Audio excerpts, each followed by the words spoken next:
እንዴ ምን ሆንሽ? ምን አለ እስኪ ደህና ወሬ እንኳን ብታወሪ። እንዴ ከዚህ በላይ ደህና ወሬ አለ?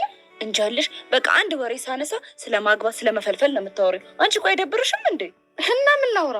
ሰምኛለሽ ሙሉ። ከዚህ በኋላ እኔ አጠገብ እንደዚህ አይነት ወሬ እንድታወሪ አልፈልግም። ገባሽ? እሱማ ገብቶኛል። እሺ ግን ምን ላውራልሽ? አሁንም መልሰሽ መለስሽ እዛ ወሬ ላይ እኮ ነሽ። ኧረ ሸምነቱ የሙና አንቺ ምን ጭንቀት አለብሽ? እኔ አስሬ ባል ምለው ወድጄ ነው።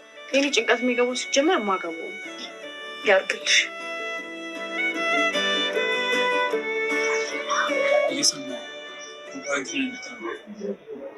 ያው ስለአንተ እንዳጣራ ነው። ዳኒ ማን ነው? ከየት የመጣው? በቃ አዎ ይሄው ነው። በጣም ጥሩ። አሁን ምን ትነግሯለህ መሰለህ? ምን ልንገረው? የዳኒ እናትና አቶ ሺዋስ ሽርክና አላቸው። የዳኒ እናት ደግሞ ክፍለ ሀገር ነው የምትኖረው። ዳኒ ወደዚህ ሀገር የመጣው ድርጅቱን ለመቆጣጠር ነው ትለዋለህ። ይሄ ግን ጥሩ ሀሳብ ይመስላል። አዎ በጣም ጥሩ ሀሳብ ነው። እንዴት? አንደኛ መኳንንት አቶ ሺዋስን ይነዘንዟል። ያን አቶ ሺዋስ እኔን ይለምነኛል። ሌላስ? ሁለተኛ የእናቴ ገዳይ ማን ነው ብሎ እየተጨናነቀ ነው። ይህ ሲጨመርበት ደግሞ አእምሮ ቢዚ ሆኑ ማድረግን ይተዋታል። የዛኔ እሱ ሰላሙን ለማግኘት ሲጣጣር፣ አንተ ደግሞ ከማጊ ጋር አሽሼ ገዳቢ። አንተ ስርዓትን ያዝ። ከዚህም በኋላ እንደዚህ እንዳትዳፈር። እሺ አለቃ ይቅርታ። ከዚህ ጋር ሁለተኛ ጊዜ እንደዚህ እየተዳፈርክ። ከዚህም በኋላ ግን ትዕግስት የለኝም። እሺ አለቃ። አሁን ያልኩን ነገር በሙሉ አልክ።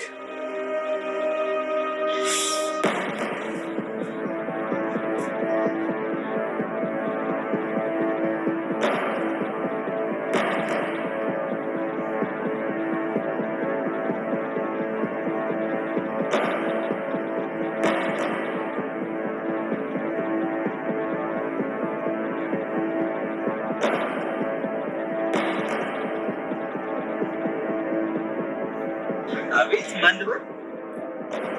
ማን ነው ስምህ? ማን አንተ? ለምን ጠየቀኝ? ይኸውልህ አንተ ስትመጻደቅ የመሰማበት ጊዜ የለኝ። የጠየቅኩህን ጥያቄ ብቻ መልስልኝ። ቆይ ለምንድን ነው መልስልህ? ጎረምሳው ህይወትህ አደጋ ውስጥ ነው ያለው። የምን አደጋ? ከሺዋስ ጋር መስራት ማለት አንገት ላይ የድንጋይ ወፍጮ ታስሮ ባህር ውስጥ እንደመጣል ቁጠረው። ቆይ ሰውዬ ምንድን ነው የምትለው? ስለምንድን ነው የምታወራው? ለምንድን ግራ የምታጋባው? እሺ ይኸውልህ፣ ለማንኛውም እነዚህን ጥያቄዎች እንዲመለሱልህ ከፈለግ በዚህ አድራሻ 11 ሰዓት ላይ እንድትመጣ።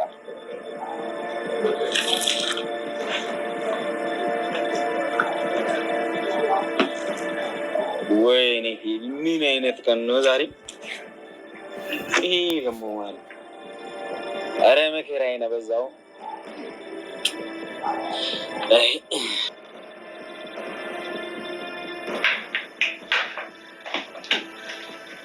እትዬ እንዴት መጣሽ? አሞኛል ስትይኝ አልነበረ? እሱስ አሞኛል። ማረጌ የሆነ ነገር ስትነግረኝ አሳሰበኝና እንደው መጣሁ። እስኪ አረፍት። ቆይ ማረጌ ብነግረሽ ነው ዛሬ ውሎ ጥሩ እንዳልሆነ እንግዳም እንደመጣና ከእንግዳው ጋር እንዳልተግባባቸው ስትነግረኝ አላስችል ብሎ ይመጣው። አዎ ልክ ናት። ቆይ ይሄ እንግዳ ማን ነው? ዳኒ ይባላል። በቃ ነገረ ስራ ሁሉ ነው ደስ የማይለኝ። ቆይ እንዴት? ስርዓት የሚባል ነገር የለውም። ከአባዬ ጋር ራሱ ምን እንደሚያገናኝ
የመንገዱ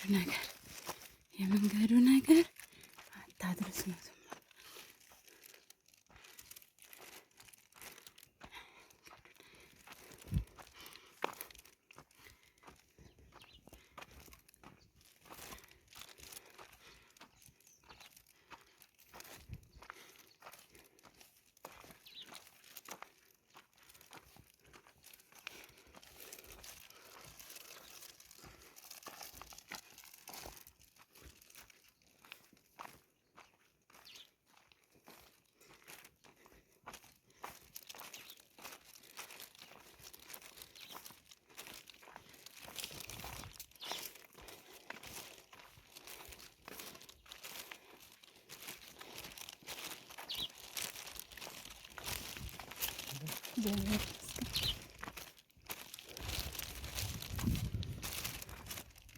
የገጠር ሰው የዋህ ደህና አደራችሁ ደህና አደርሽ እያሉኝ ነው የሚያልፉት።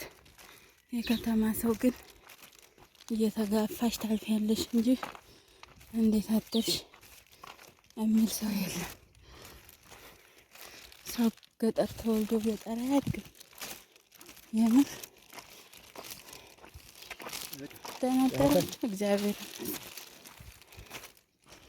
ይሁት ደስ ሲል እህቴ ደህና አደርሽ ልጄ ደህና አደርሽ። አወኳት አላወኳት ዘመዴ ናት ዘመዴ አይደለችም በፍጹም አይሰራም። ሁሉንም በአንድ አይነት መንገድ የሚያሳይ ማለት ነው።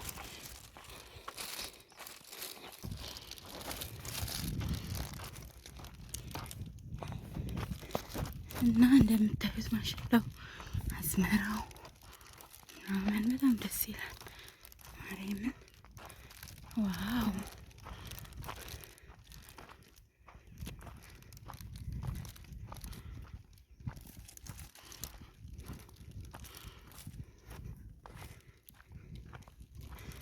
ማሽላው ሊቆረጥ ደርሷል። ጤፉ እየታጨደ ነው።